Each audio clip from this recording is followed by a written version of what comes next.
Morocco. We now welcome on stage Hanne Petersen.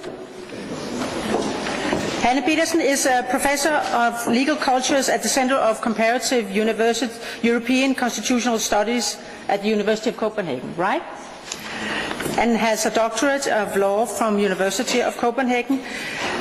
Hanne has done several studies and several projects in the Middle Eastern region and in Morocco in particular, and her latest publication is Contemporary Gender Relations and Change in Legal Cultures. Thank you very much. Welcome.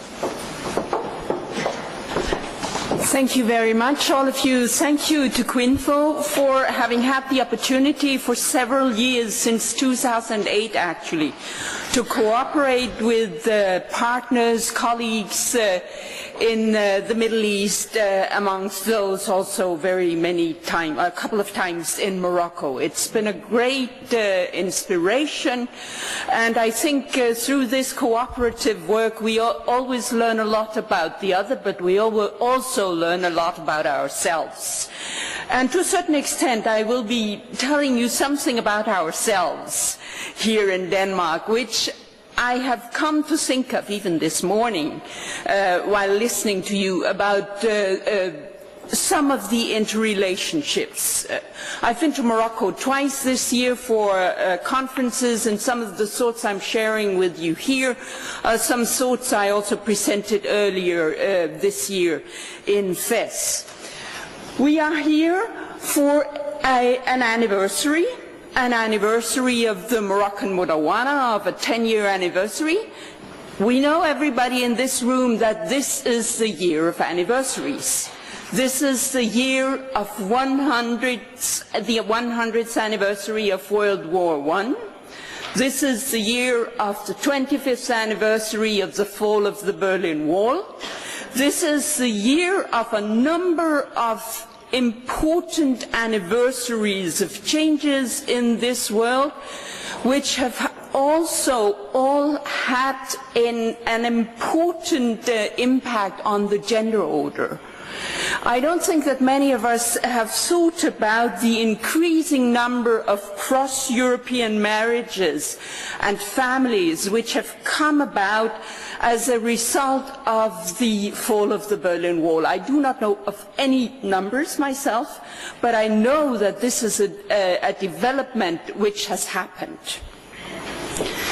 It's also a century. We're also now in the 21st century, living after a brief period of unipolarity in the world with the US as a superpower from 1989 to 2001, with an introduction of what is sometimes called both an Asian era and Asian values. We will have to see what the impact of that will be on the world and on women. I am quite doubtful in that respect, I must say, at this moment. We are also living now in a year where we have learned that the world has never seen so many fugitives since World War II. We may expect, I think, a future with more displaced people, new groups of migrants, mixtures of populations, families and other traditions coming out of all these movements.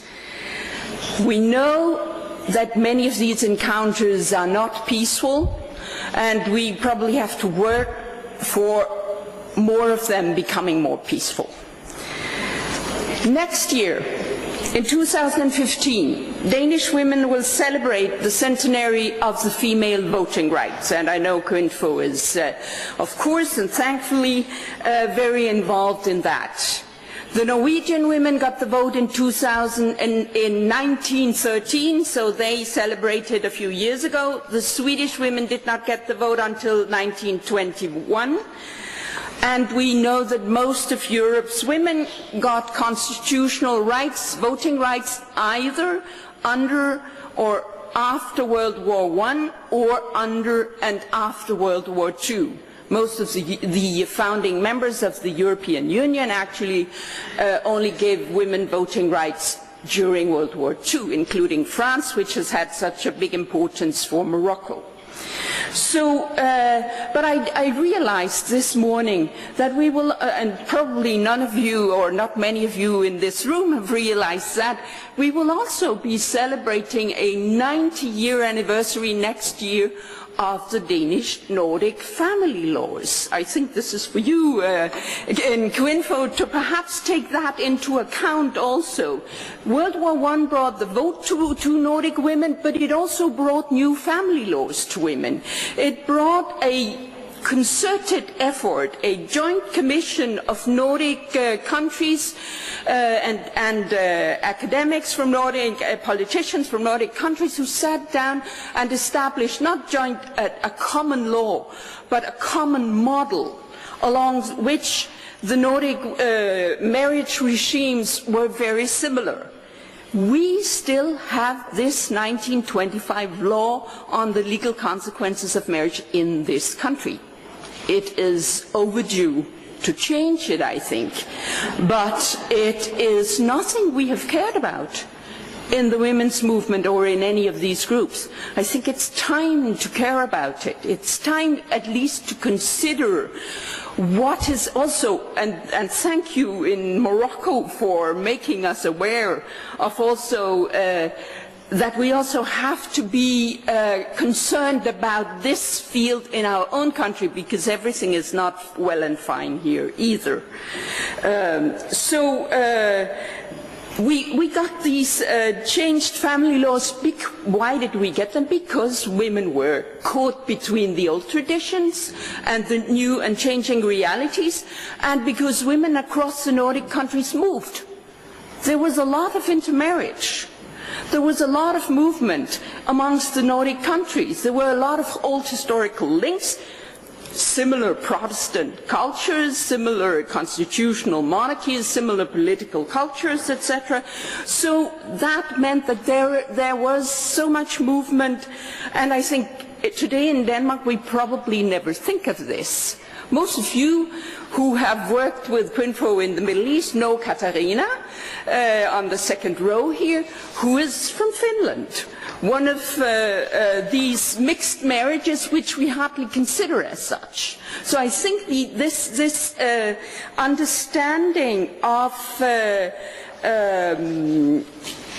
mobility and change in the 20th century, and women and men being on the move, which also has an impact on the family, is something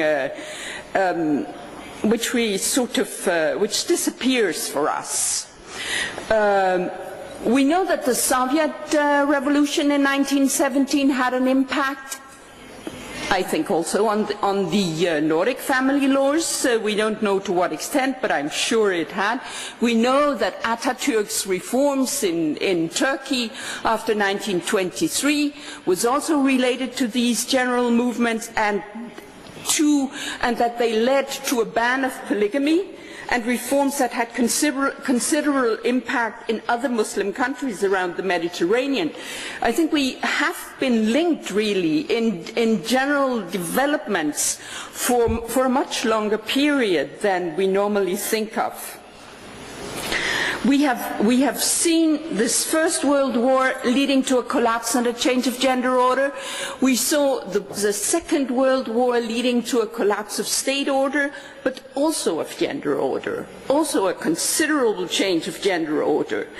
And we know that the number of divorces in the Nordic countries grew considerably after World War II. At the same time, as the number of women in part-time and paid work grew. So norms, the first law 90 years ago was changed because there was concern in the Nordic countries that women would not want to marry anymore because the marriage had become an outdated institution which did not serve the interests of women. I think that may be to a certain extent also the case in Morocco, that the marriage laws in Morocco had to be changed because the marriage laws and the institution had become outdated and did no longer serve the interests of at least many Moroccan women and men. So we have seen these periods of movements, of situations where laws are out of sync with changing realities. This was very much the case also in this part of the world after World War II, but what happened there was not so much legal change, it was actual change. Women stopped marrying.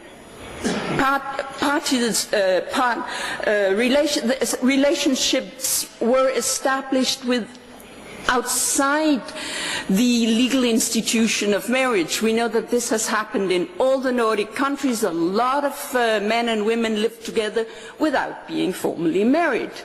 That led to changes, legal changes in Norway and Sweden, where they've had laws on cohabitation, but not in this country. We've no law on cohabitation in this country, which leaves a lot of women living in relationships of cohabitation in rather weak positions, which we've not really cared about. We are also now living under practical conditions of many single parent, which means single mother families, which are the economically weak. So I think that what we can learn in this interaction with Morocco and the changes in Morocco is also to turn the view on ourselves and see what is it that maybe now would require a renewed concern, a renewed impact, and what can we learn from these interrelations. I am not going to say a lot about this diaspora of the Muslim and the Muslim communities in Europe. I think there is no doubt, of course, that the legal culture of Europe, including the legal culture in the area of family law is patriarchal and is Christian. No doubt. It is less than 2 weeks ago that the Pope appeared for the first time ever in the European Parliament. What does this tell us about the relationship between religion and law and politics in Europe? It is still very strong. It is also underlying in this country. It is not an explicit part, but it is the Christian values which are underlying the legal cultures of the Nordic countries still. So of course we have here a coexistence and we are increasingly having a coexistence of different legal cultures. We're also increasingly experiencing what the Indian American cultural anthropologist Ayuna Padurai has described as fear of small numbers. There is a fear of small numbers in much of Europe and much of the world, actually, about all the changes which everybody knows is going about. And why small numbers? Well, it's easier to make scapegoats of small numbers than of big numbers. So all of us will have to continue to manage diversity of intimate relations. We have done that before. We've done that on a Nordic level. We've done it on a European level. We're increasingly having to do that on a level of North Africa and north and south of the Mediterranean. Morocco has done that as well. We're going to hear about that. And Morocco also has a cultural and religiously diverse tradition. I have dealt with the issues of law and religion for many years by now. I think it's almost more than 10 years. I must say that personally I think now that it is time also to deal with issues of economy. I think it's time to deal with issues of economic importance for women in the Middle East, in the Nordic countries. We know that rights on paper are not a guarantee. This is also what the former speaker was talking about. Rights on paper do not make rights in practice. And I think we will have to consider that more than we have in the future. We cannot take for granted that the rights we have achieved nationally or on a European level will continue to be secured through legal means and legal approaches only. I am a member of, and I've been a member of the Equality Board since 2009. I was attending a meeting yesterday, and the period I've been a member is the period after the economic crisis. And this is, I think, becoming increasingly clear. It's becoming increasingly clear that the protections which are there on paper are not necessarily interpreted in the same way as they could have been 10 years ago. We are undergoing changes of the interpretations of the rights, not only, of course, in the Nordic countries, all over. Look at what has happened in Southern Europe, but much more generally also in these countries, and I think it's something to look into. So I think I will come to the end by referring to a book which I also mentioned in FES at the beginning of this year. I had just last Christmas, which was a few weeks before I came to Morocco and talked about it, I had come across a book by a very important Swedish author, Elin Wägner. Elin Wägner was a writer, a journalist, a feminist, a teacher, an ecologist, and a pacifist. She was born in 1882 and died in 1949. She was very influential in the international movement for voting rights for women, and she was active in the Swedish and international movement for peace. And this book was published in 1949 under a Swedish title called Väckarklockan, and in English it's The Alarm Clock. It was published in Danish under a completely different title in 1942. She writes that in 1920, immediately after having achieved voting rights, women recognized that a weakening of their influence and a strengthening of the influence of the warrior went hand in hand. She wrote that the only thing which makes men prone to listen to women and take them seriously is solidarity amongst women. And she also wrote, yes, we have come to live in a dangerous and demanding period. It is not enough to take care of one's daily work under difficult conditions. This must be combined with the task to shape a new way of living in the midst of a period of decline. Women must take their part of the responsibility for the fate of the world. They must re-establish the authority they need to protect their children. They must gain knowledge and working material in order that they are not helpless when taking care of their needs.